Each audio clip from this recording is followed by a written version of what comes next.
ఈ గ్రామ రైతాంగం యొక్క సమస్యను పరిష్కరించడమే లక్ష్యంగా ఇవాళ ఎన్డీఏ కూటమి ప్రభుత్వం, ఆ ప్రభుత్వంలో ఉన్న ఎమ్మెల్యేగా మీ మంత్రిగా పనిచేయడం నా ధర్మం, చేసి పెడతానని చెప్పి మీ అందరికీ హామీ ఇస్తూ రెవెన్యూ సదస్సుని ప్రారంభించాలి. మీ సమస్యలన్నీ వినాలి, ఈ సమస్యలకు పరిష్కారం తీయాలి. కాబట్టి పెద్ద ఉపన్యాసాలు లేకుండా జరగబోయేవి చెప్పాను.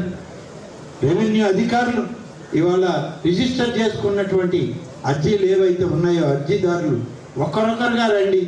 ఆర్డీఓ గారు ఉన్నారు, నేనున్నాను, ఇతర రెవెన్యూ అధికారులను కూడా వేదిక మీదకి రమ్మంటాం. వాళ్ళందరినీ కూర్చోబెట్టుకొని మీ సమస్యలన్నింటినీ తీసుకొని ఇక్కడ జిల్లాకి పంపడమే కాదు, రాష్ట్రంలో ఉన్నటువంటి మన నాయకుడు ముఖ్యమంత్రి శ్రీ నారా చంద్రబాబు నాయుడు గారి కార్యాలయానికి నేరుగా పంపించే ఏర్పాటు చేస్తానని చెప్పి తెలియజేస్తూ మీ అందరి దగ్గర సెలవు తీసుకుంటాను.